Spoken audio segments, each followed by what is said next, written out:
How's everybody? Feeling good? I'm good to be here. Do I have to stay on the stage? Backstage? The cameras will follow if we need to? Oh yeah, okay, if it moves. All right, so let me just, for those of you who don't know me, I just want to set the stage a little bit. Peter did a really great job, so I don't want to spend too much time on this, but just a little bit about who I am and what I do. There we go. I do run an agency called the H2H Media Group. To work with us on that level, it's between 10 and 50K a month for us to run your campaigns for you. And we do some great work with some great people. Here's some of our clients. You may recognize some of those faces. You might not. Doesn't matter. Here's some great brands that we've worked with. You might have recognized some of the brands. Regardless, we do some great work and we get some great ROI. Here's examples and screenshots of the return on investment for some of the campaigns that we run. As Peter said, this is a full disclaimer. It doesn't mean you're going to do the same. It just means that I'm pretty darn good at what I do. And if you could follow some of the principles in your own business, it's going to work for you. But here's some ROIs. That was our best one, 30,973.32%. The little joke we have is people ask me, Nick, why don't you invest into Facebook if you spend so much time? Why don't you buy Facebook stock? I say, why would I buy Facebook stock when I can advertise on Facebook and get a way better return, right? So we got some great ad spends. We generate tons of leads. So this is an example. In 13 days, we generated almost 400,000 leads. How many people use 400,000 leads in their business? Yeah. Only the front row. Awesome. And then obviously some great revenue. So you can see up here, does this thing have a laser pointer? It does indeed. There we go. In about, what's that, December 1 to December 17, so in about 18 days, 1.2 million in revenue. In about 21 days, 1.4 million in revenue. In about 14 days, 2.3 in revenue. In 21 days, 27 days, something like that, 3.2 million in revenue with some of the product stuff type launches that we do. So that's what we do for our clients, and it's fun time. We get great results. We also run what's known as the Art of Lead Generation Intensive. Cost about $8,000 to be there, and in 2 days, I basically build it all out for you live and in person, so you don't have to think about it yourself. And then, of course, we have some online training programs that we do, anywhere from $500 to about $2,000, and all that collectively is some of our better stuff there, and that cost total about $4,000 to $5,000 or something like that. Now, why do I bring all this up? It's because a lot of people can talk tactics. What's the word? A lot of people can talk tactics, and Chris showed you some great examples of tactics. And I think I could spend the next 90 minutes or 3 hours, however long you want to be here, teaching you tactics. Or I can show you really the underlying principles and the underlying reasons of what makes the tactics work. I like it. I equate it to an iceberg.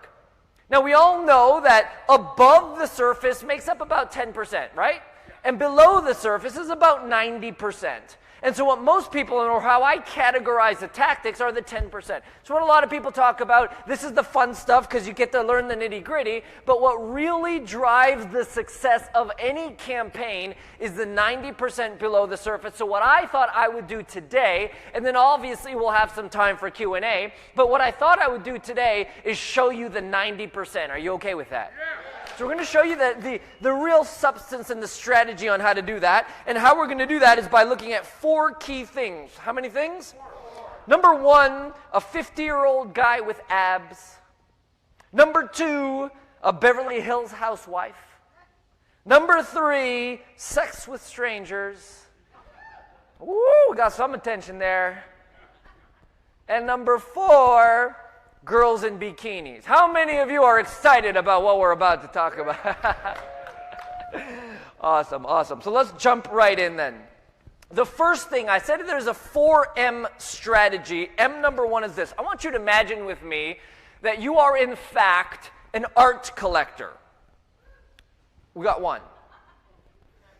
So you're an art collector, and I want you to imagine walking in a room just like this, but imagine all the walls were white, the ceilings were white, the floors were white. It was nice marble floor, but it was just white everywhere. And it's like as you stepped, you can hear the echo of your step. Just this large, huge, empty room. But as you look way out into the distance, you see a little thing hanging on the wall with 2 lights pointing down at it. So obviously you're intrigued, and as you begin to walk closer to the back of the room, the thing starts to take shape, and what it is, in fact, are two identical art pieces put side by side. And now your mind is thinking, what on earth is this? Why is this important? What's going on here? So as you start to walk closer, you hear the pitter-patter or the steps of a woman in heels. You turn around, you look at her, and she's wearing a nice pencil skirt, her white blouse tucked in, ponytail, glasses, and says, "How may I help you?" And you can't help but to say, "Hey, look, I noticed that there are two paintings in the back of the room, but they're identical. And as I get closer and I look at it, I can't really tell the difference between the two. The colors, the strokes, the size, the frame, everything is identical to each other. Can you tell me, please, what on earth is the difference between painting 1 and painting 2? And she says, "Oh, that's easy. Painting 1 is an original Picasso, being preserved for years on end, held in the highest security. Painting number 2 is a replica. One of the college students down the street just decided to replicate it, put it up and match it as close as they could, and put it up right beside it." Now question, if you are an art collector, which of the two paintings do you want? Now think about what just happened there. In a matter of about 45 seconds, with nothing more than a story, was desire created. The amazing potential of words. The first M stands for message. What's the word? The first idea. See, the reality is no matter what you are selling on Facebook, whether it's a physical product, a service, whether it's a digital product, whether it's high ticket or low ticket, the reality is there are other people out in your space saying the same thing, yes? And so if what you say is just like what everybody else says, you're creating no desire and nobody is going to want what you have. Or maybe a few people will, but you're not going to get the results that you're looking for. So the first thing we need to realize is that we can't sound like everybody else. We can't be saying the same thing that everybody else says. So there was a guy by the name, an advertising legend by the name of David Ogilvy. Have you heard of his name before? So he came up with this concept called the Ogilvy orbits. Now I changed it to the Kusmich pyramid, but it's the same concept essentially. And he says when you enter into a marketplace, you can enter into that marketplace in one of 3 ways. How many ways? 3. First, and the most common, he says, is the promise. Here's what the promise sounds like. Hey, I promise to help you accomplish blank. Hey, let me show you how to invest in real estate so you can make a return. Hey, let me show you how to lose 10 pounds in 12 days. Hey, let me show you how to, what do you do, sir? I'm a real estate agent. Okay, let me show you how to buy and sell your house for top dollar. So the message in the promise is essentially, let me show you how to blank. Now, this is what most people lead with. The problem with that is this is a red ocean. Are you familiar with the term? So there's the blue ocean and a red ocean. A red ocean simply means that it's high competition. A blue ocean means that there's uncontested space. You're the only person recognized as a leader in your space, or one of the only people. So if you come into your marketplace leading with the promise, hey, my widget will make you look better. Hey, my widget is better than this. Whatever it be, you are simply entering on the level of the promise and you are competing in a red ocean. Now, it doesn't mean you don't have this. It just means you can't only have this. Does that make sense? Yeah. Now, the second way Ogilvy says you can enter into a marketplace is what he says, the position. Now, positioning can be seen multiple ways. But positioning essentially sounds like this. When everybody is zigging, if you're zagging, your position is contrary to the marketplace.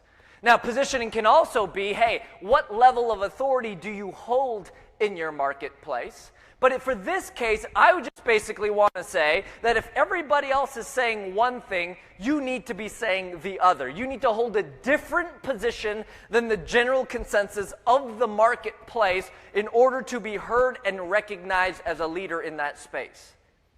So this is good, Promise is okay, position is good, but the best way to enter into a marketplace, and of course the biggest word always has to go into the smallest triangle. What I call preeminent idea.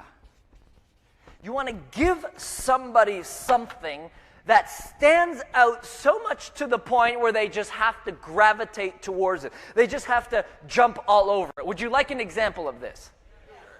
Several years ago, there was a company that was in the fitness space that all of a sudden came out of nowhere and took over. It ended up being $1 billion company with a product that went on to sell hundreds of millions of dollars. Whether you're into fitness or you're not, everybody has heard of this one particular product. It was this dude, an older guy. It was black packaging. It was infomercials all night. Does anyone know what I'm talking about? P90X.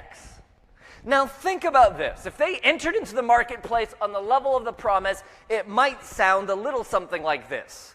Hey, we will show you how to get ripped and lose weight. Would they have become the $1 billion company that they are if they just led with a promise? No, because everybody was saying, we'll show you how to get ripped and lose weight. Now, their position was a little bit interesting because back then, everybody was preaching easy weight loss. It was like the no diet diet or the 7-minute workout. And so when they came on the scene, it was this 50-year-old dude with abs. And he was doing horizontal pull-ups. Have you tried this? Have you tried this? Hanging from a bar going like, rather than like this, going like this. And the dude's 50 years old. And basically, their positioning, when everybody else was saying, hey, weight loss is easy, no problem, you can just basically do nothing and lose weight, they were like, this is a workout for badasses. You got to work out hard, you got to work out every day, you got to work out for 90 days, and it's not going to be easy, and you're going to hate people, and you're going to sweat, and there might be blood. But if you follow it, you're going to look like me, right? So their positioning was, hey, we are contrary to the marketplace. Now, that helped them to stand out big time, but if they stopped there, would they be the $100 million product, $1 billion company that they were? No.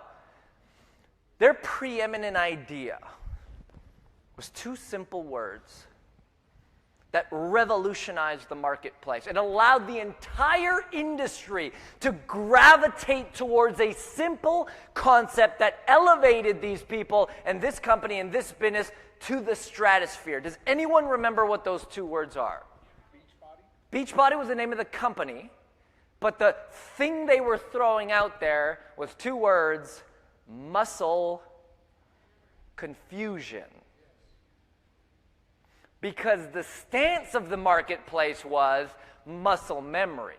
And so this idea was, hey, look, your body's really smart and intelligent. So if you do the same workout every day all the time, your body's going to catch up, your metabolism is going to slow down, and you're going to stop losing weight. What did they say? No, you got to confuse the muscles. And how do we do that? We do a different workout every single day. We do that for 90 days. Your muscles get confused, your metabolism stays high, and then you get ripped and you look like me.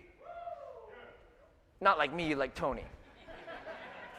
I don't got abs. And so, 2 words. Now, what does muscle confusion actually mean? Absolutely nothing. But absolutely everything. 2 words revolutionized the industry. There was a guy, marketing genius by the name of Seth Godin. Do you remember him? He came up with this concept. Can I have the PowerPoint on the screen, please? He came up with this concept that he ended up calling the purple cow.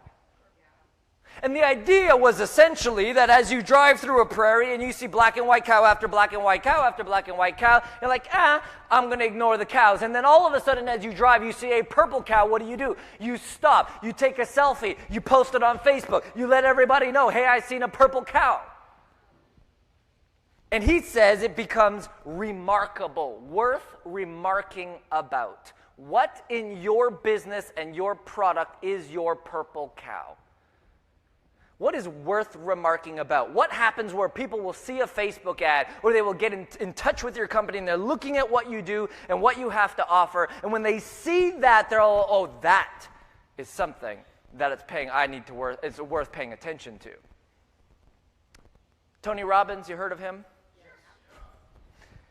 So he openly admitted that when he started his business and he started doing his seminars, that his content wasn't anything special. He said he borrowed his content from that of his mentors, the Jim Rohns and the Zig Ziglars of the world. But what he did do was on the last day of one of his premier events, he brought everybody outside into the parking lot. He made everybody take off their shoes and their socks, and he put hot burning coals in a row. And then he said, everybody, take off your shoes, take off your socks, you're going to walk on the coals. And hundreds of thousands of people would take off their shoes and walk across these burning coals. And when they came out in the end, they were celebrating. Now let me just ask you this. When that person went to work on Monday morning and their fellow colleagues said, hey, what'd you do this weekend? Did they say, I went to a conference? No. What did they end up saying? I walked on fire. What is your fire walk? What is your purple cow? What is your Domino's pizza 30 minutes or it's free? Do you realize that almost every pizza company had the same thing of 30 minutes or it's free, but Domino's Pizza was just the first people to come on the scene and to market it as though it were something unique to them? So no matter what you're selling, be it physical product, be it service, be it information product, be whatever you're doing, you need to have something that's going to elevate you in the marketplace where you do have a promise, yes. You do have a position that's unique to the marketplace, yes. But you also have a preeminent idea that everybody in your industry needs and wants to talk about, because then you have people chasing you for your business rather than you having to chase other people for theirs. How many people want to be in that position? So I want you to think about that then. For the first M, your message. What is the message? What is the purple cow? What is the fire walk? What is the 30 minutes or it's free? What is that for you and your business and your product? And think about that and write that down. And so we have the first M, the message. Once you have a message worth listening to, we then move to the second M. Once you have a message worth listening to, we can move on, because the greatest message in the world, if it's not seen and if it's not heard, is completely irrelevant. So the second M then represents market. Everybody say market. Once you have something that stands out, the next thing we got to do is find the right eyes and the right ears to see and hear our message.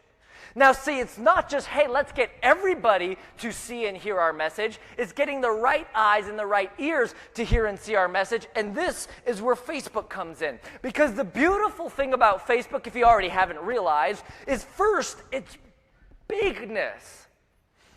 Over 2 billion monthly users on Facebook. You saw earlier when Chris showed the example that if you wanted to, I used to give this example all the time. I said, hey, what was the pinnacle of advertising for so long amongst the traditional company? It was a 30-second spot at what sporting event? Super Bowl. 30 seconds used to cost $1 million for airtime. Now I think it costs a couple $1 million for 30 seconds. And why would anybody in their right mind spend a couple $1 million for a 30-second spot at a sporting event? And the answer is reach, exposure. They're like, all the tens of millions of people that are going to see it. That was the day of mass marketing. Friends, the day of mass marketing has come and gone. We've gone and transitioned into an industry and a reality of micro-marketing. We're and so I would tell people, hey, if I could get you 40 million views on whatever it is that you have, but I could do it for $10,000 rather than $1 million, how many people in this room would say, sign me up? All right, give me 10 grand, first person to run. Now, I would think that you out your mind. Chris just showed you how you can get 1 billion people to see your message, but would it be worth it? And let's say it costs 10 grand. It would cost less than that, but let's say it costs 10 grand. Would it be worth it? No, because that's mass marketing. We're talking about micro marketing. So then talking about marketing, so Facebook then is this huge entity with 2 billion people logging on every single day, which essentially at the end of the day tells me that whoever your ideal client or customer is, they are on Facebook. You can argue me as much as you want. I will guarantee that they are on Facebook. That's the beauty of the bigness of Facebook, but the paradox is also true. What's beautiful about Facebook is its smallness. It's the ability to micro-target. So as you saw just before, and if we wanted to, we could actually show our message in front of a Beverly Hills housewife who lives in the zip code 90210, who drives a certain type of car, who shops at a certain type of place, who uses a particular type of credit card and spent money on that card in the last 7 days. And she reads romance novels. Now, if you wanted to, you could target that person. No other advertising platform on the planet allows you to micro-target like Facebook allows you to do. In fact, let me just show you some examples. Those are really big words. Can you read them all? Yeah. Here's the actual complete guide to Facebook targeting. These are all the things you can target. I'll just read a few off to you, and then I'll tell you how you can get this, okay? So, demographics, where are they? The location, physical location, city, zip, address. They dropped a pin on their mobile phone. They're at a particular airport. Home, where do they live? Do they own their home? Are they renters? What's their household composition? Are they family-based? Are they grandparents? The home type, apartment, condo. Work, home office, small business. The employers that hire them, the job titles. We can go on. We're going to go over politics, that's okay.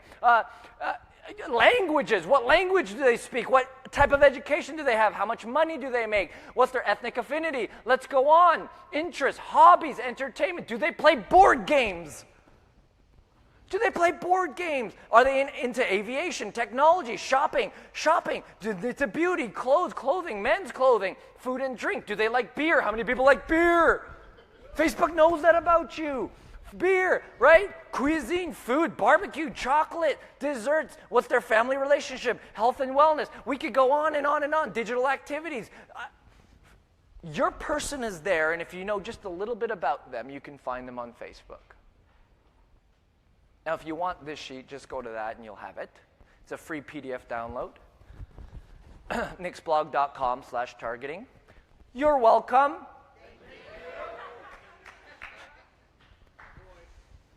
Now, don't go there now, please. I'm in the middle of a talk. But write it down or take a picture and go back there later, and you can have that, no problem. And just to show you some other things that you can do with Facebook. So, for example, everyone knows TEDx, TED Talks, TEDx. So they were coming to Toronto. They were doing a TEDx Toronto. TEDx Toronto is one of the biggest TED stages in the world. And I wanted to speak on the TEDx stage. Now, the traditional way to go and do that is you apply and you show them a video of you talking, and it goes through their administrative process, and they have to see if you're qualified and if your topic is good and all this kind of stuff. And I'm like, that's just like this. So I did a little bit of research, and I found out who the head of TEDx Toronto was. And at the time, it was a brother by the name of Dan Jacob. So I said, Dan, how can I get Dan's attention? So what I did was I shot a little video on my little laptop that said, hey, Dan, my name is Nick. I would love to speak at the next TEDx Toronto thing, blah, blah, blah. Showed a couple of things, showed a little clip of me talking. I said, I'd love to reach out and to see if this was a good fit, and I left my phone number. I then put that video on the YouTube, and I made it private so nobody can see it except for who I send that link to. Then I went to Facebook, and I went to Dan Jacobs' profile. I took his picture from his personal profile, and I turned it into an ad. Imagine how creepy that would be. You're scrolling through your newsfeed, and you see your picture right there. Now, I got his user ID to make sure that the only person who would see this ad would be, in fact, Dan Jacob. And the ad basically said, hey, Dan, I made a video for you. If you just click over here and watch it, I think you'll enjoy it. So it kind of looked a little like this. To which he responded in my direct mailbox, this.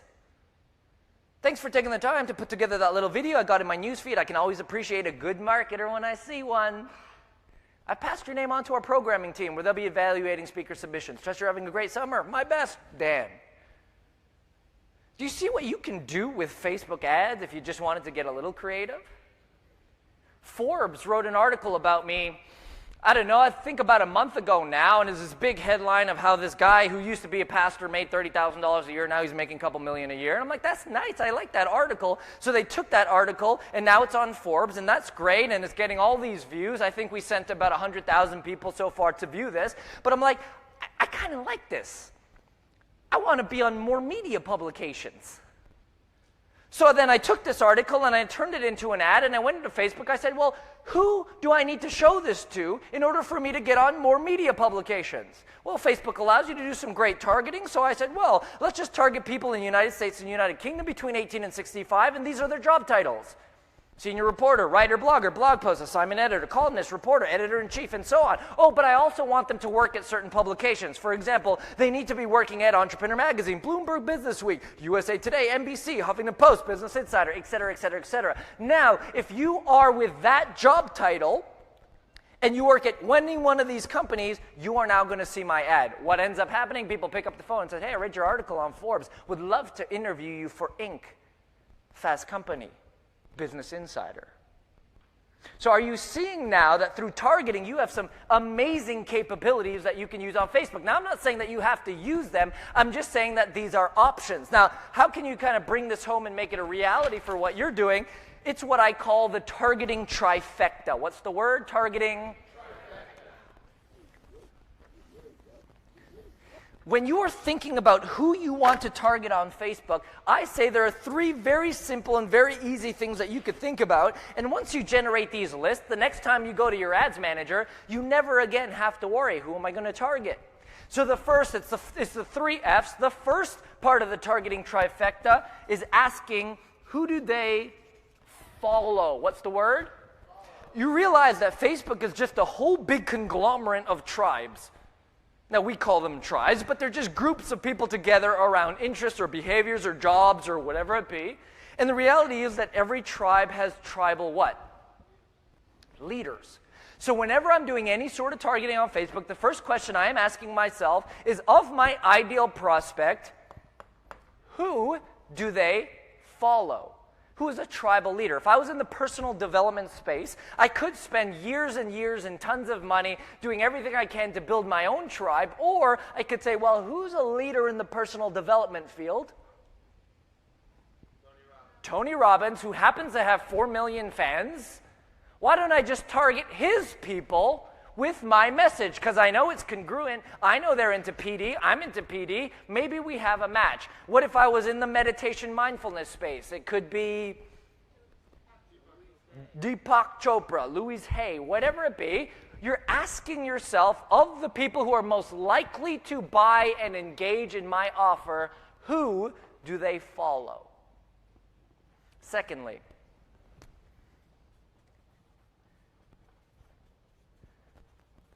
what do they frequent? What do they frequent? If you know that someone reads Business Insider once a week, what would that tell us about that person? Yeah, they like business. They're probably a business owner. They're an entrepreneur, right? If someone is reading Home and Garden weekly, what is it that they're probably interested in? Gardening, homes and gardens. So you want to ask yourself, where are they frequenting? Maybe it could be an actual location. If you know that somebody is going to Starbucks every day, what does that tell us about them? If you know that they like to shop at certain places on a regular basis, wherever they are spending time, consuming time and or money on a regular basis, this tells us a whole heap about what they like to do, who they are, what they are interested in. So I want you to ask yourselves then, are there any publications? Are there any websites or blogs? Are there anything that your ideal prospect is going to on a regular basis? And that will then start giving you an entire new list of things that you can target. And then thirdly, follow as being one, frequent as being two. The third one, fund. Where are they spending money? If you knew that someone was spending money on a regular basis and bought all their groceries from Whole Foods, what does that tell you about that person? What's that? Healthy living. What else does it tell you about them? Discretionary income. Whole Foods means whole check, right? You can buy a potato for $20 there, or you can buy a potato for 40 cents over here. Give me that $40 potato. So where are they spending their money? What are they buying? If you know that someone bought a Maserati, what would that tell you about them? If you know that they're spending money in houses in certain zip codes, what does that tell you about them? So when you're thinking about targeting or your market, the second M, market, you want to ask yourselves then, who do they follow? What do they frequent? And what do they fund? And then take that targeting sheet that you were just given and start circling things. And I promise you, you will never, ever run out of potential targets to enter into your Facebook ads platform when you start to target the people with your ads. Are you following? Yes. Is this beneficial at all? Yes. Okay. Thank you. So next then, we've talked first about your message and how your message has to stand out, and there has to be a preeminent idea, a general driving force of when people say, oh, that's interesting, I'm going to remark about that. And then once you have that, then you want to find your market. Who is the people who are going to spend the most time and attention, your ideal prospects that are going to see and hear the messaging you have. And then thirdly is the third item. Hi. My name is Nick. Would you like to have sex tonight? Do not answer the question. There's no right answer. Yes can get you in trouble. No can get you in trouble. We'll just leave it there. With who? That's true. Not me. Now, as inappropriate as that might have seemed, do you realize that a lot of advertisers do that every single day on Facebook? It just sounds a little something like this. Hey, I don't know you, you don't know me. I know you work really hard for your money. Here's my little trinket. Would you like to buy my shit? I know you don't know me and I don't know you, but come on. Give me your time and your money. Yeah, it's a good deal. So as odd as that may sound, do you realize that a lot of people are actually doing that? I believe that there are 2 rules for marketing on Facebook or online in today's day and age. How many rules? 2. Rule number 1, you must give before you ask. Look what are we in a room full of millennials, you entitled, I will ask and then I will get. No. You must give, which then affords you the right to even ask.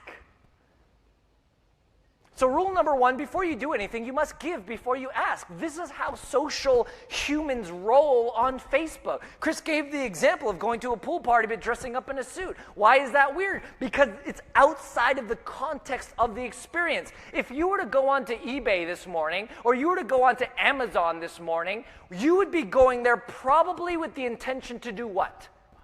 Buy something. So having a credit card in hand, like I need something, I'm going to buy it, wouldn't seem very awkward at all. Why?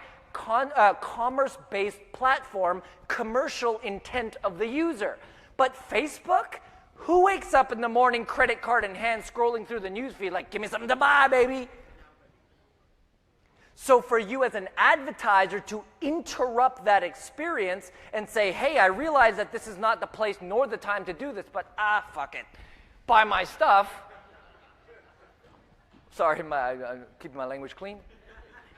Sometimes I get excited. Do we have a rule on language in this? We're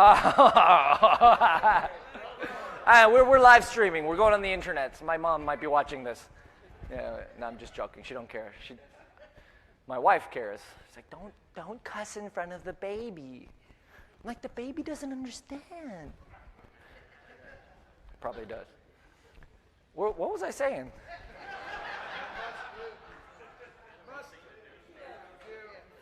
You must give before you ask. That's a good point. Interruption marketing. How do we get on swearing? Don't get on Facebook with the credit. Buy my shit. Thank you. So the idea is basically commercial intent. It's staying congruent to the context of the platform, and the rule is always give before you ask, because if you don't, best case scenario, you'll be ignored. Worst case scenario, you've just ruined your reputation. And the worst thing you can do on today's interwebs, especially in social context, is ruin your reputation, because once it's gone, it is so hard to get back. So rule number 1, give before you ask. And then rule number 2, every step of your marketing process should be valuable in and of itself. That means that no matter what type of marketing or advertising that you do, essentially, if that person were to walk away from that experience never having bought what you offered, they would have left that experience saying, wow, I got a ton of value from that. Are you following? So the idea is not advertise to create a transaction. It's advertise to build value in your marketplace so that when that person is ready to make a transaction, they remember you as the leader in that space, or your business as a leader in that space, or your product as the premier product in that space. Does that make sense?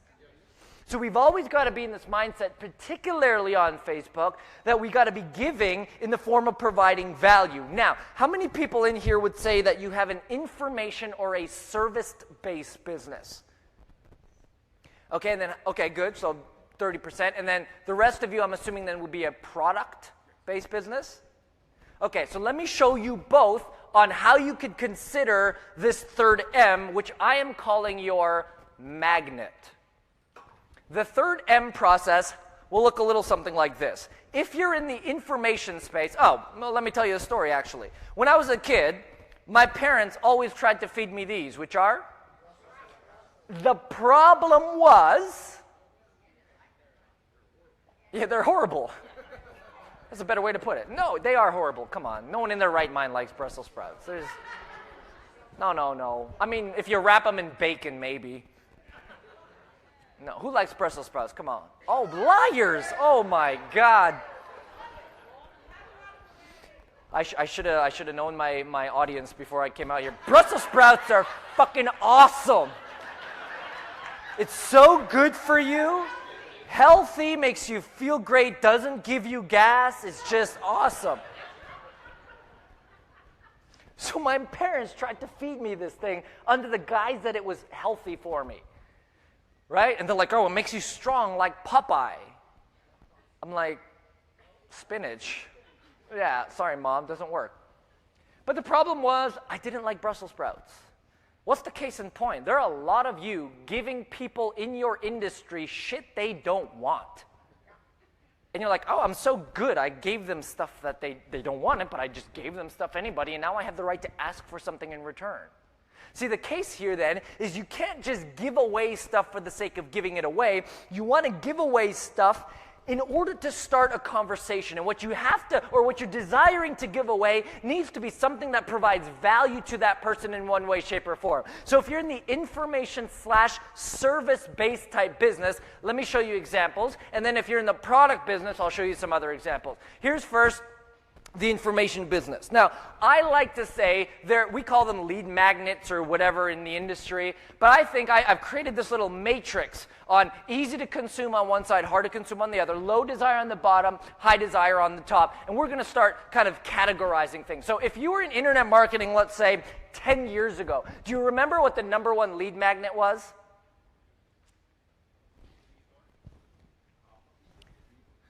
Do you remember that? Hey, you read my ebook on whatever. How many people in here have downloaded an ebook? How many, keep your hands up for 1 second. How many of you who've downloaded it actually read it? How many people have written an ebook? Of you who've written one, how many of you have read your own ebook? So here's the idea. Most people now, if they download an ebook, it really sits on their hard drive somewhere, and they never really get around to it. Do you agree? And so offering a lead magnet like an ebook, is it good? Will you get the lead? Maybe. But here's what I also believe. Your job is not to just generate a lead. Your job is to train your prospect to interact with you on the way you want them to interact. What do I mean by that? If I gave you an ebook and you downloaded it and put it on your hard drive and never got to it again, what am I essentially saying it's okay to do when I give you content? Shelve it. And so the next time I give you a video to watch, what are you probably going to do? Shelve it.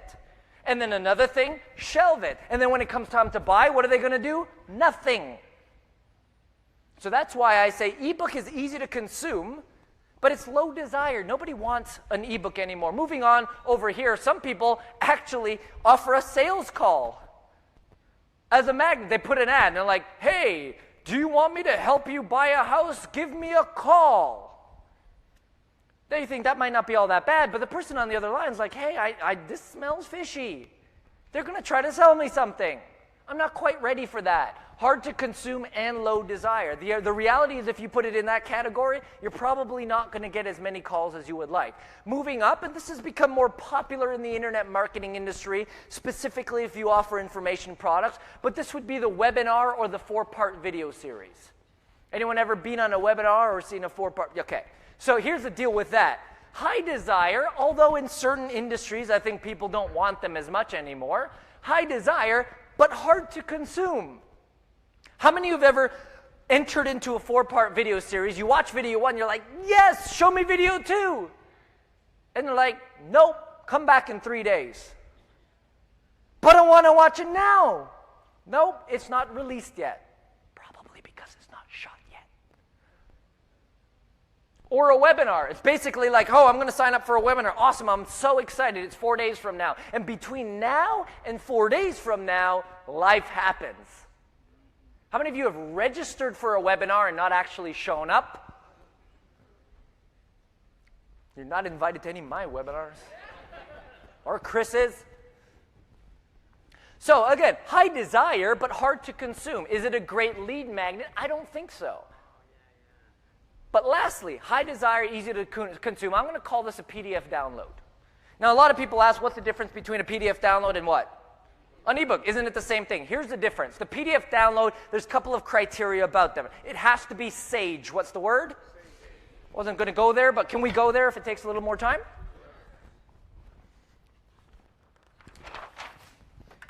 PDF download, and what's different about it is that it has to be sage, S-A-G-E. First, it has to be short.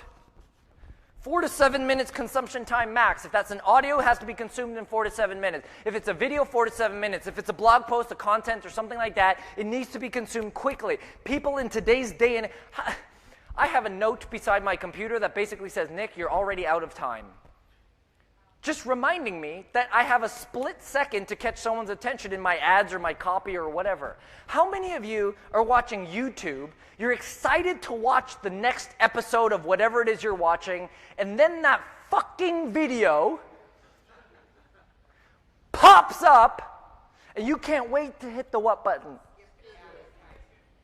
Why? Because it's taking up your time. How many people in this room get upset if somebody phones you? Me too.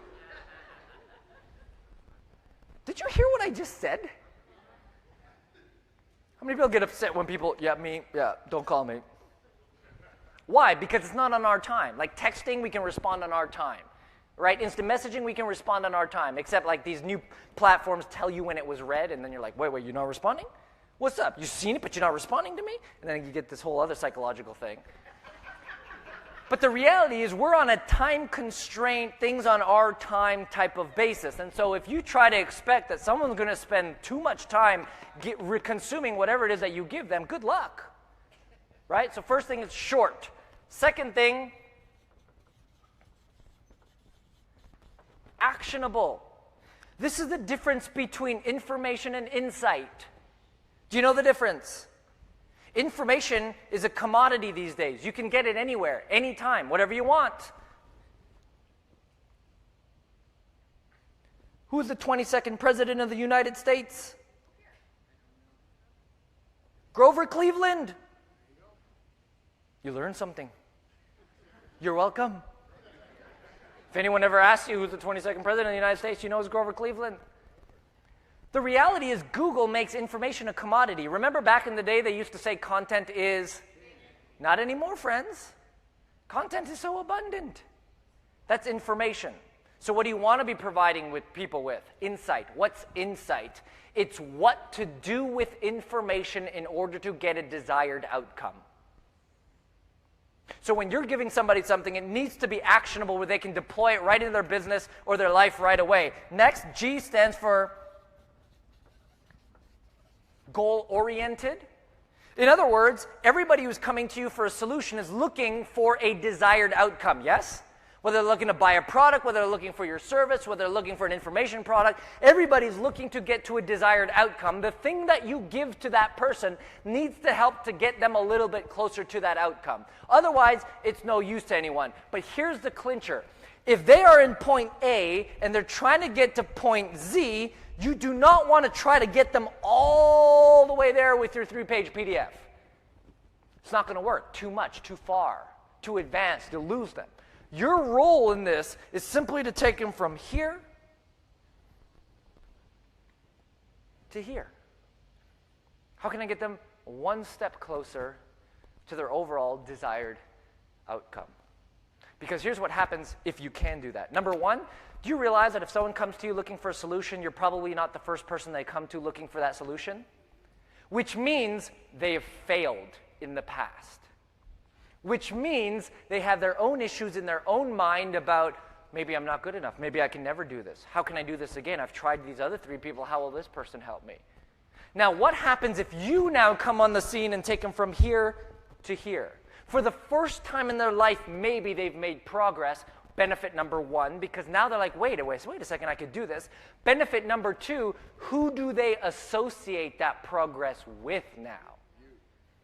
You. And the natural inclination is as soon as we make progress in a certain way and we tie it to an individual, our next question is, what's next? And you take them down that journey. That's goal-oriented. And then E is easy, or easy enough for a noob to do.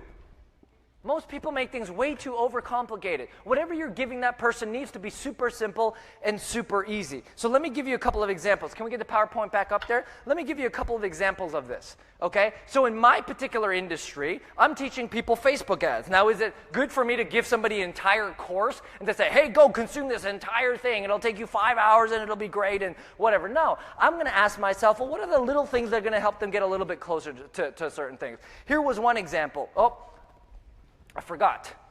PDF, you can download and consume and implement in a snap, right? 4-part webinar series or a webinar or 4-part video series is the gap, right? The sales call is a trap, and the ebook.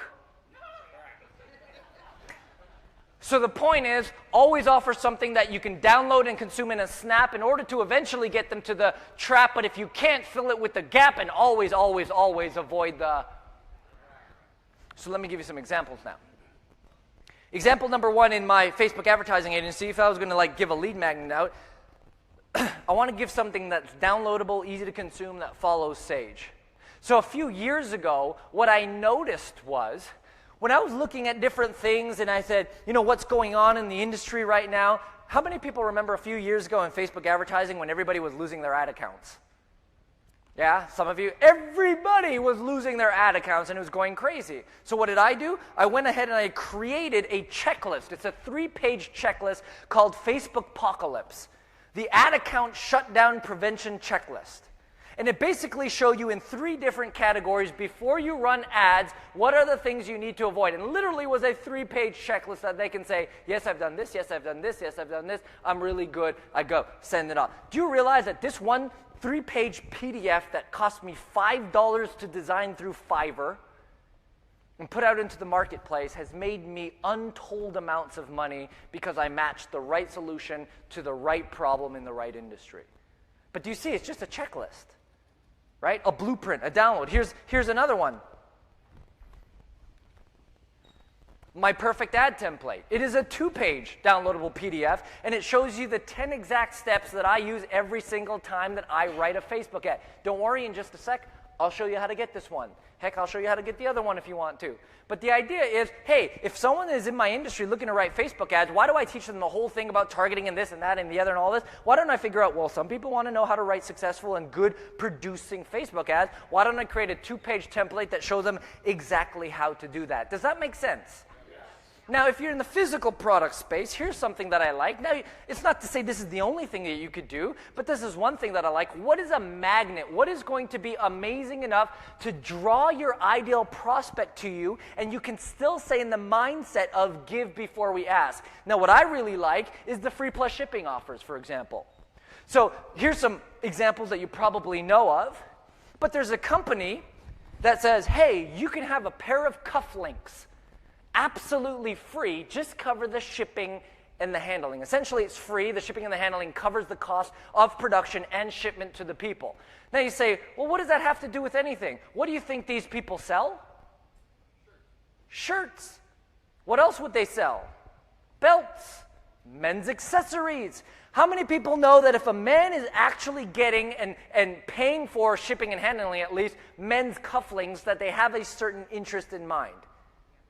There was another guy, a mutual friend of ours, who had a protein supplement company. So he was thinking, well, what could I offer to the marketplace that is probably going to draw in the ideal prospect of who I'm looking to offer this to? And so he said, we'll give away free shaker bottles. Because if you're going to get a free shaker bottle, you probably do what?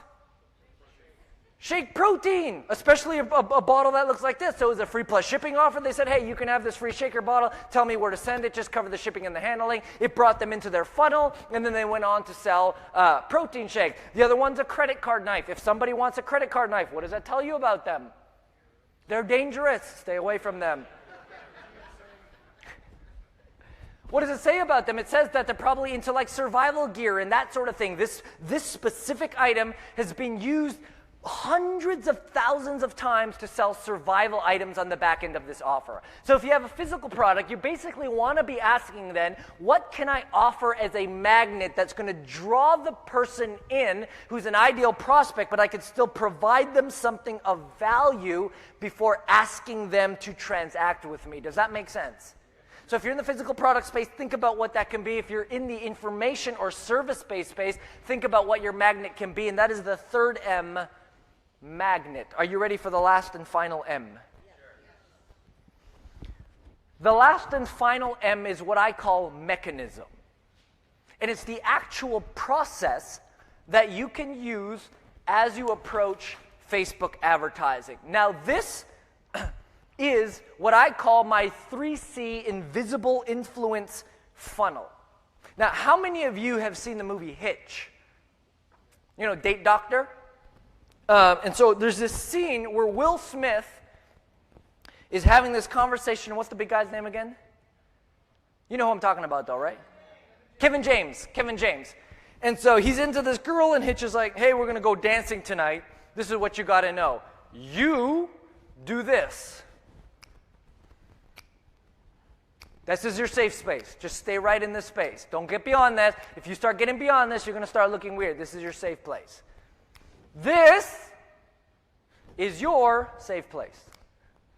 Okay? Now, we can get beyond this, and we can get complicated, and we can have some intricate funnels and various different things, but this is what I want to show you that we're implementing every single day in people's businesses, including our own, that's really driving some amazing results. And in its simplicity, it's this. It's an ad that takes them to a landing page of sorts that takes them to a thank you page. Now, I know that doesn't seem all that interesting, but let me actually delve into the very specifics of this on what makes this work.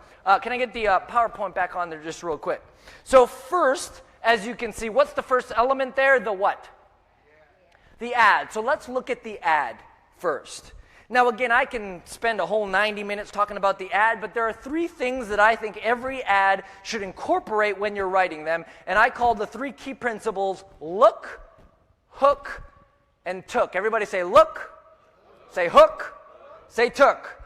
So what does look mean? Look basically means how do we capture someone's attention? And as we already alluded to in the past here, we capture attention through the image that we select. Facebook is a very much an image-based platform, and so we capture someone's attention by having images created in certain ways that are going to draw that person in. In fact, I believe that 80% of the success of any ad, at least in capturing attention, comes down to the image. So what do we need to do with the image in order to make it work? First thing, or the primary thing I'll leave you with today, is to make it pop. Everybody say pop. If I were to ask you, where's the best place to hide a tree? The answer is in a forest. Why? Yeah, because it blends in. So on Facebook, we want to do the very opposite. Think about this. Think about user behavior for a second. Someone is on Facebook on their mobile phone, and they're basically doing this. And all they're seeing, for the most part, is image after image after image after image after image after image after image after image. So how do you get your image to stand out? Well, how do we get it to pop? You then, if you're just saying image after image after image after image, you then want to do the opposite. What's one of the easiest ways you can make your image pop? Increase the contrast of the image. Do you see that on those are the exact same image on the left and on the right? But between the left and the right, what catches your attention more? Yeah, the right one. How do you do that? You drop it in Photoshop, and you drop it in any kind of image manipulating type thing, and all you got to do is increase the contrast between 10 and 30%.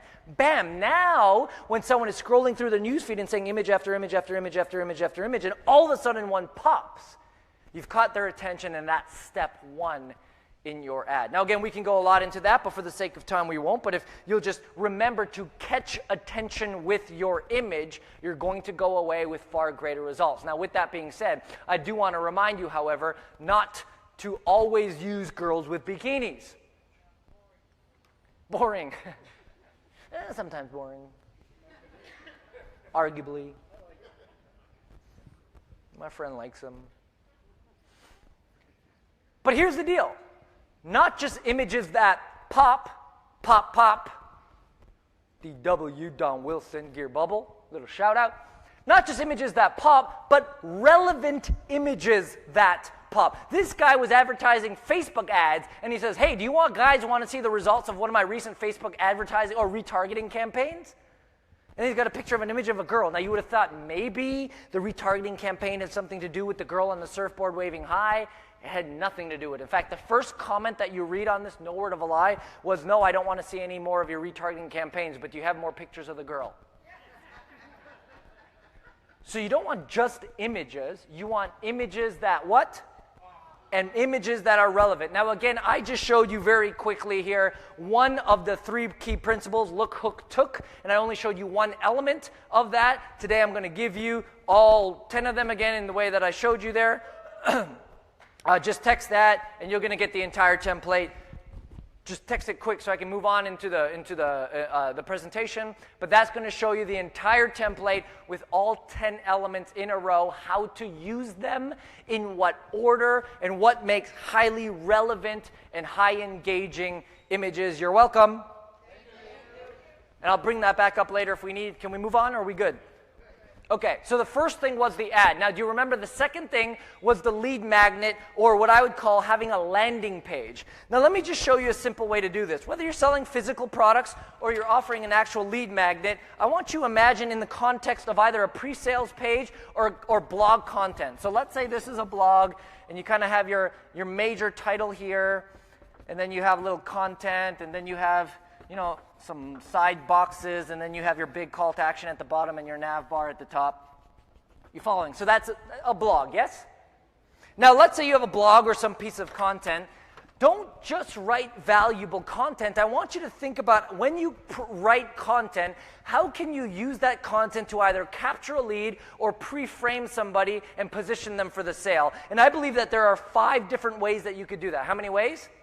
Here's one of them. So let's say let's say in my case, I'm writing a blog that teaches people on the look, hook, took principle of writing an ad. And let's say right in the middle of one of these sentences, I say, oh, by the way, you can have my ad writing template. And I just put that here and I hyperlink it. We call that inline. So it's very natural as you're talking about a particular thing. You're talking about the benefits of your product, or you're talking about how you can help someone sell their house faster, and you happen to have a PDF download on the things that they need to look for in their house. As you write the content, the first thing you can do somewhere inline the content is basically make an offer there and say, hey, I got this great thing. Do you want it? Does that make sense? Secondly, the end call to action.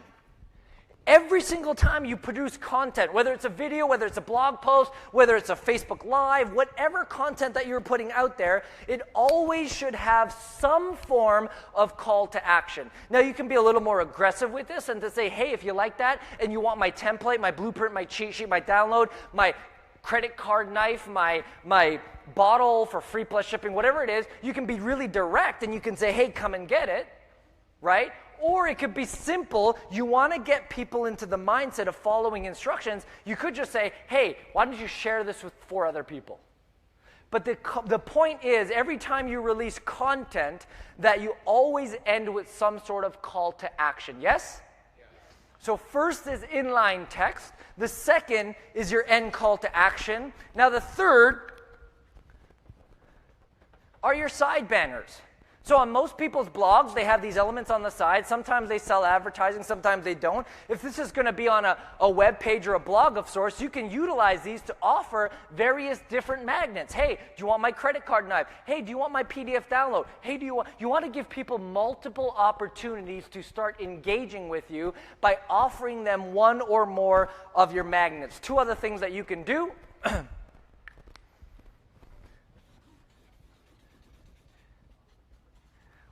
The next one is exit intent.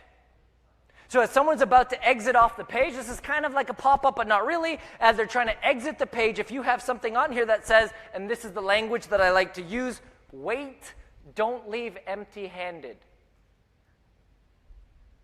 And then that thing pops up and you say, wait, don't leave empty-handed, you forgot your credit card knife. Wait, don't leave empty-handed. You forgot your PDF download. Just give me your name and your email. Tell me where to send it, or fill out the shipping information over here. Tell me where to send it, and I'll get that in the mail and get it right off to you.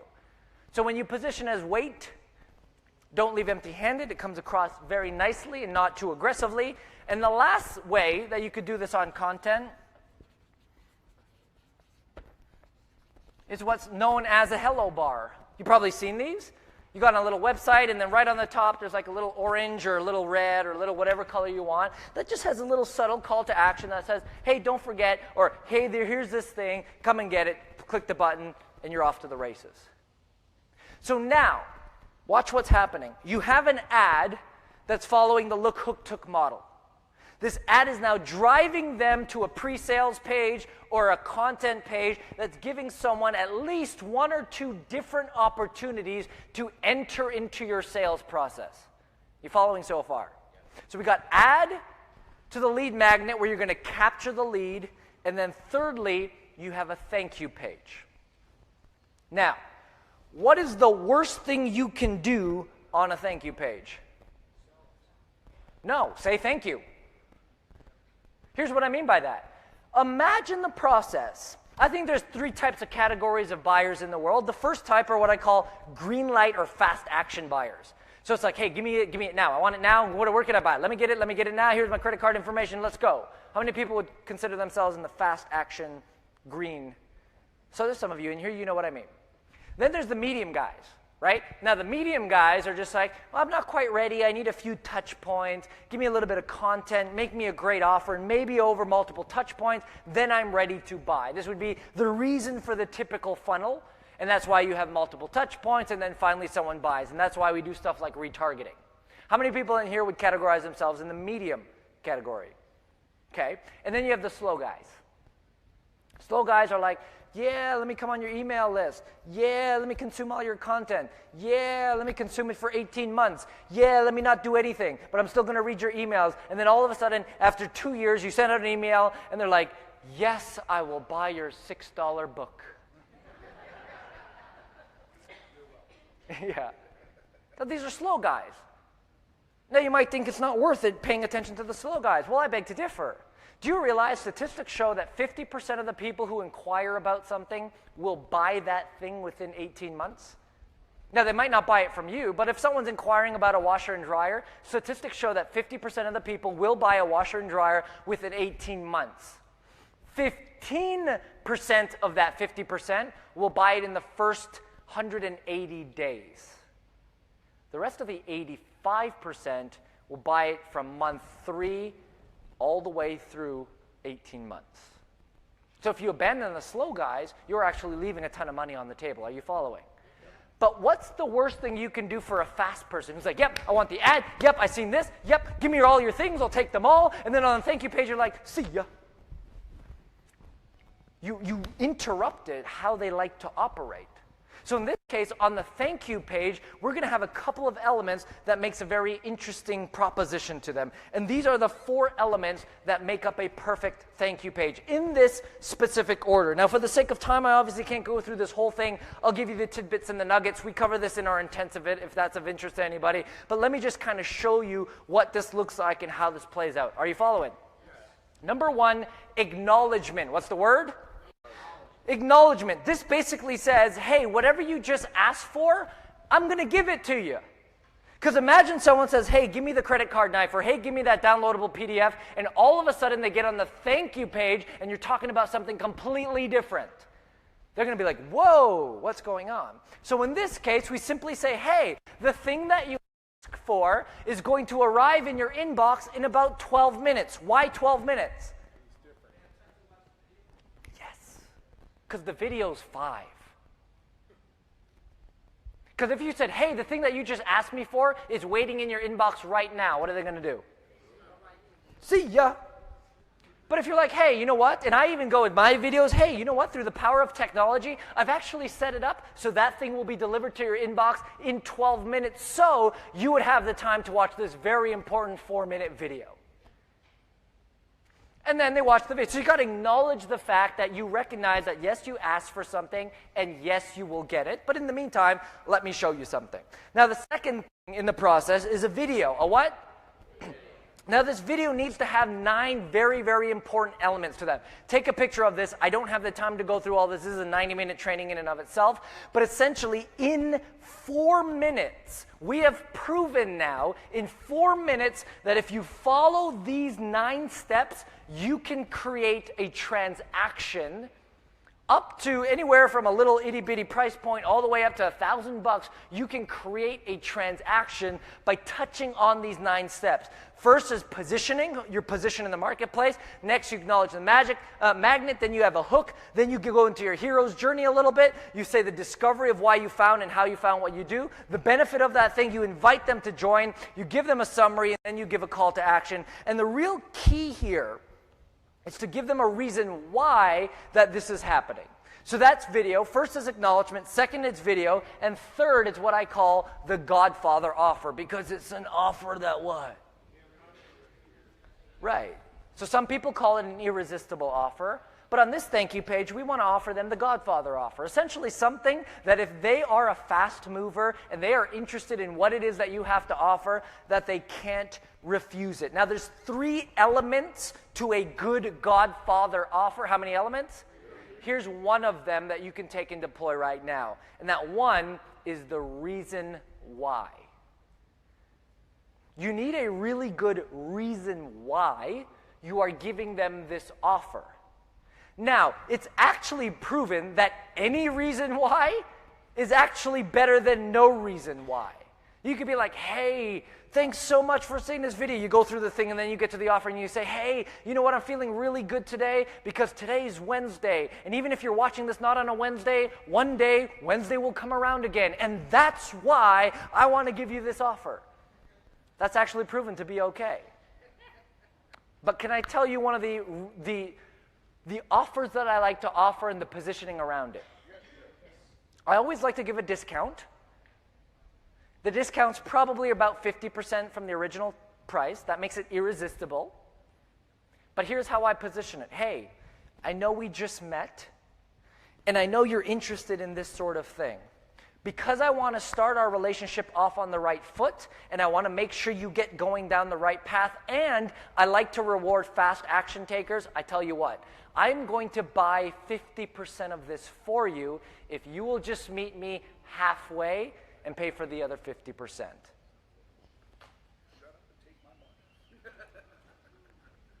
You didn't like that? Yeah. You know how much money it took me to figure that out? Like testing all these offers, and you're like, oh, that's pretty good. All right. When you position an offer in a way that doesn't come across too sleazy, like buy now, motherfucker. You only got 15 minutes to buy. What's going to happen? They're going to be like, douchebag. But if you're like, hey, you like credit card knives? Well, cool. I got this really cool survival kit when the apocalypse comes. This kills zombies. And it usually costs $9.97, but I know we just met, and I'm a fellow zombie killer myself.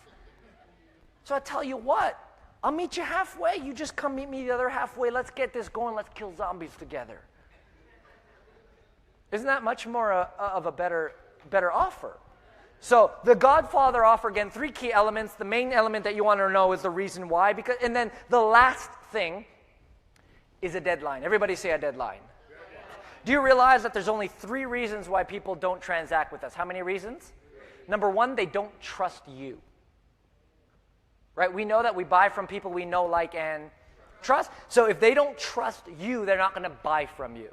Now, there's a lot of things that go into trust, but essentially you can solve that with some good copy, some good lead magnets, some good offers, and just being truly authentic to who you are. The second reason someone might not buy from us is because they don't trust themselves. So they've tried to get an experience, they've failed many times in the past, and now they trust you, but they're like, I just don't know if I'm going to follow through on this. Are you following?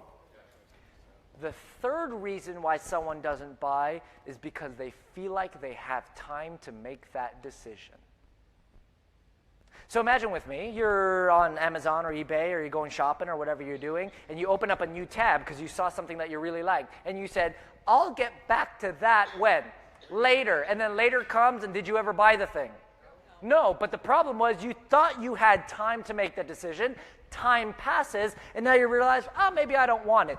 The deadline eliminates reason number 3. It puts an end to this excuse of I have all the time in the world to make this decision. Now, how do we do a good deadline? We don't want to say, hey, you have 15 minutes to buy. I think that's a little uncomfortable, yes? A little too much pressure. But what if you gave them 3 days to make a decision? Isn't that reasonable? You don't have to buy now, but you do got to buy in the next 72 hours. So go home, talk to your husband or wife, think about it, see if it's right for you, but you don't have all the time in the world to make that decision. Now, the tool that we use to make this happen is a tool live by, and the tool's called Deadline Funnel, and you can get it with nixblog.com/deadline. I suggest in all of your thank you pages, you implement this tool to be able to do this. Now, this tool is really cool. I'll just give a little plug for it because I think it's really cool.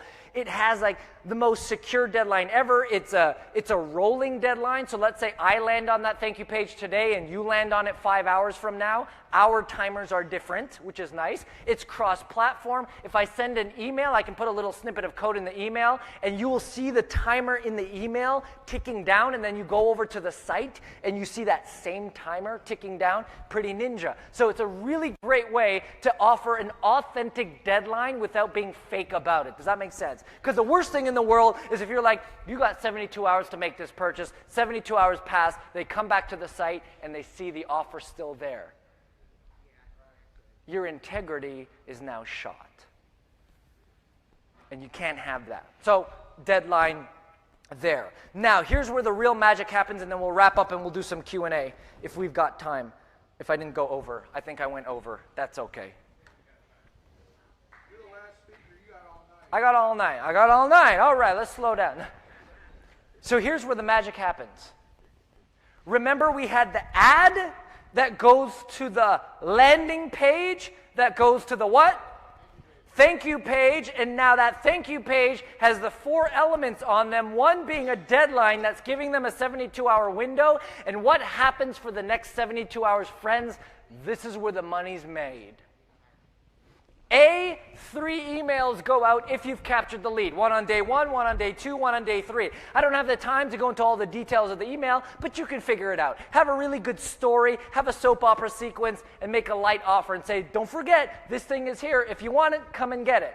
And you do that, and as you get closer to day 3, you space that out, you make it a little more urgent. Simultaneously, they are getting 3 ads. One on day 1 that's saying, hey, remember that thing that you didn't get? It's still there. Come get it. Time is running out. Day 2 is like, whoa, you don't have much time. This is how this is going to help you, and let me show you all these other people who are benefiting from it. The last one says, hey, now's your last chance. It's going to go away today, and when it goes away, you're going to lose out on the discount. Get it now.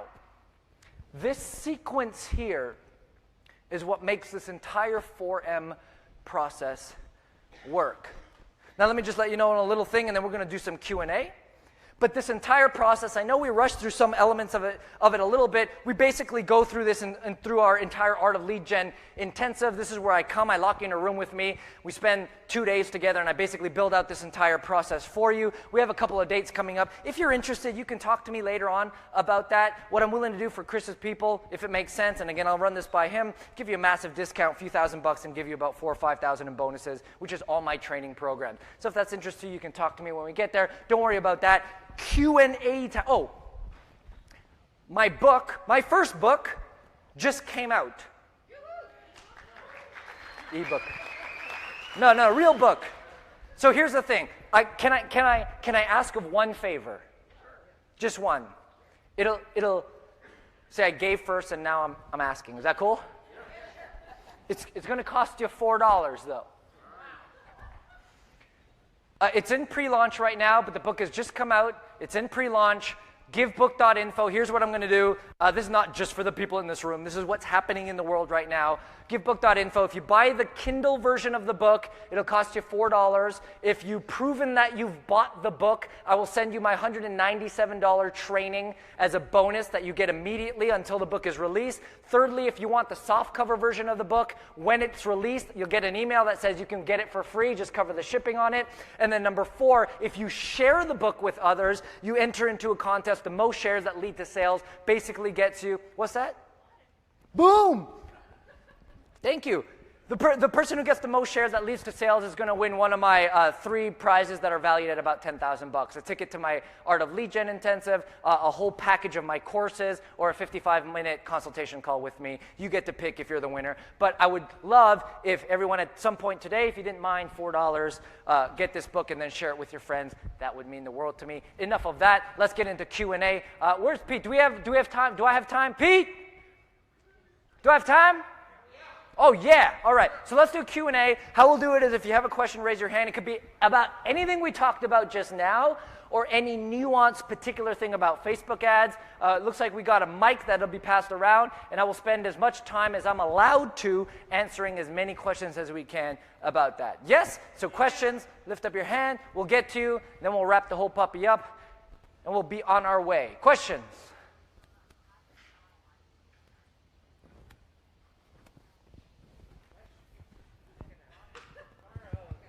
Hello.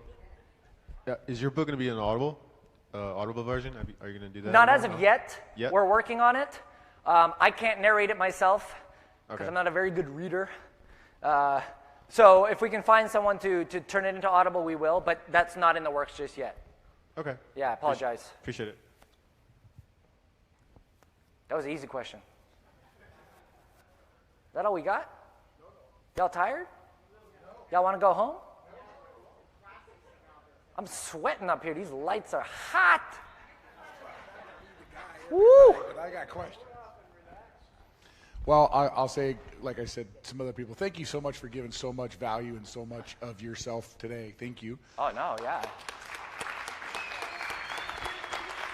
Let me just, before you say that, let me just say something I wish I could, the only reason I'm here is because of Chris Record. What I mean by that is because I love the guy. He's supported me on my journey all the way. We've been good friends ever since, and when he calls and says, hey, Nick, can you do this? I say yes. Yeah. So Chris, you got someone who's freaking genius and brilliant, and he's got this big-ass orange building, and is awesome. And so, Chris, if you're listening, we love you, and I love you, and thank you, but yeah. We love you, yeah. So, and if this needs to be a private conversation, that's fine. That's up to them. But I'd like to actually hear more about your event coming up in December.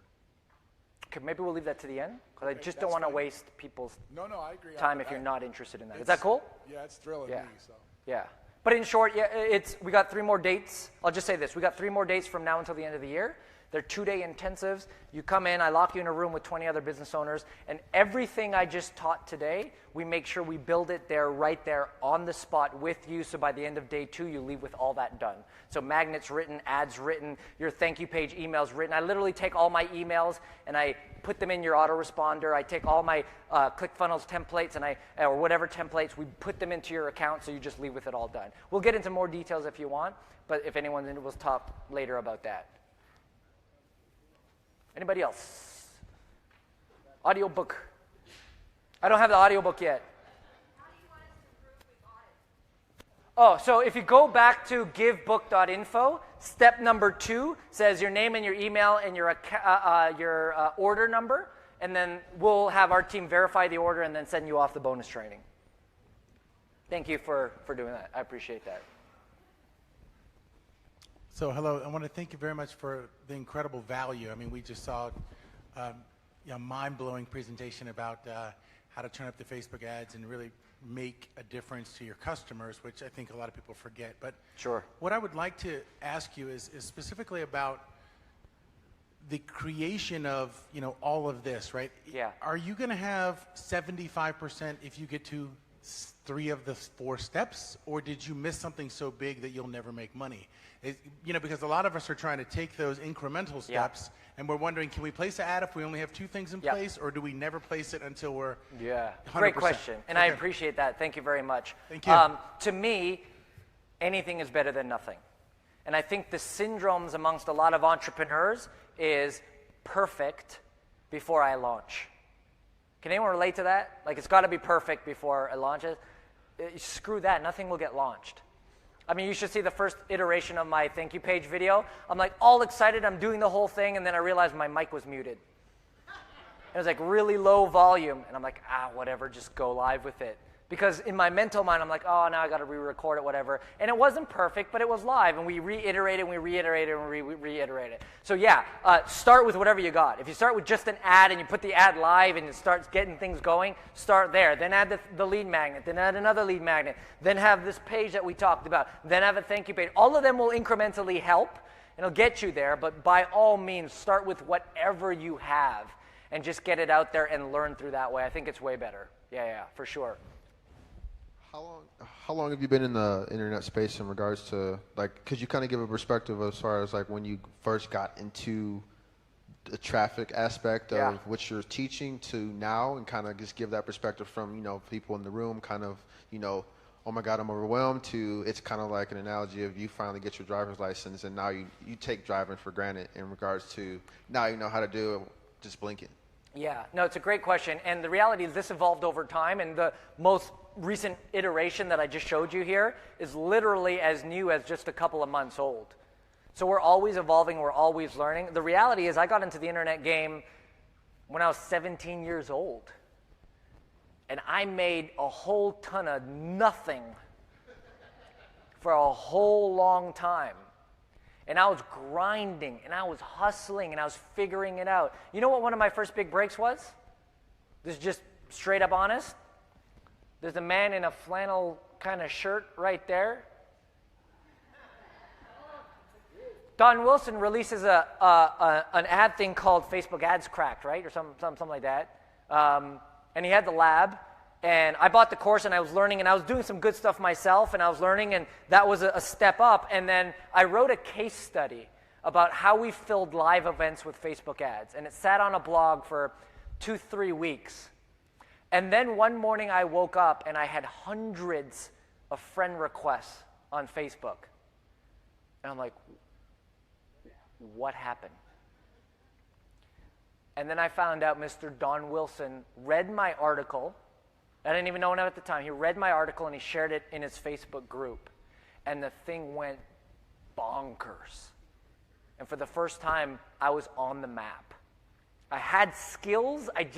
No one knew who I was. This man, not knowing me, was like, this is good stuff. Let me share it. And he's taught me a lot of principles around value after that. I was like, whenever I see someone else's content, before I'd be like, I'm not going to share that because they're going to look at them and not at me. And then I remember Don shared my stuff at no value to him, except maybe helping his community. And so the case in point of that is, please.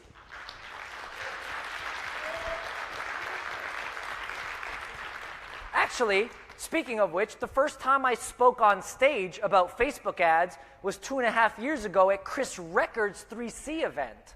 Who was there? That was the first time I ever spoke on stage about Facebook ads. Who gave me that chance? Chris Record. So the case in point is, it's a combination of a lot of grit and hustle and mastering your craft and failing like a mofo over and over and over again. And then eventually when you kind of put in your grit and you put in your hustle and you make it work and you figure it out and you get results and people start taking notice, things start to happen. So the reason why I say all that is everyone's maybe overwhelmed or you don't know. Just do something. Get going. You never know when it's going to happen, but when it does, get ready for the ride. But you're going to have you would have put in the time and the effort and the skill to build the character and the intelligence and the skill set and everything that you need. So when that time comes, you're ready for it. So I encourage everybody in this room, wherever you're at, whether you have a $50 million plus supplement business that's rocking it on Shopify or you haven't made your first sale yet, it's going to happen. Keep at it, keep learning, keep pressing, apply the principles, and sooner or later, it'll work out somehow. Maybe not perfectly, but it'll work out somehow. So yeah.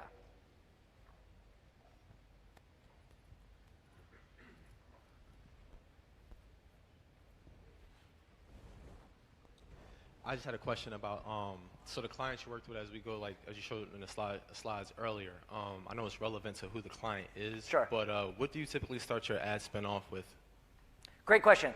This is a very technical question, so if you're running ads, this is just something to pay note to. We start our ad spends when we're starting a brand new campaign at 3 to 5x our goal CPL or CPA. So if we're trying to generate a lead for $5, then our initial ad set budget, the daily budget for that particular ad set, will be between $20 and $25, because 5 times 3 to 5 is 20. 4 times 4, that's where we start that daily ad set. If our CPA, let's say, for a physical product is $60, we can afford to spend $60 to acquire a new customer for a physical product that sells for $110, then it'll be 1 to 2x the CPA. So $60, then it would be 60 to 120, anything in that range would be our starting daily budget for that particular campaign. Make sense? Sweet. Questions?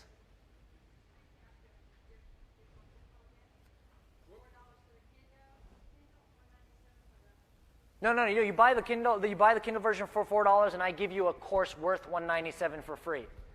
But if you want to pay for it, I'll gladly take your money. I'll gladly, sure. Yes. Well, you will have to come back to the page and fill out your information to say name, email, order number, and then we'll know you bought it because we'll track the order number. Oh, no, thank you. Anybody else? Where's Peter? Yo, I'm here. Hey, my man. Guys, give it up for Nicholas Kusmich. Make him feel good. Oh, no, sit down. Oh, no, he wants you to stand up and applaud. Awesome, guys. Appreciate it, man. Massive value, guys. So we're going to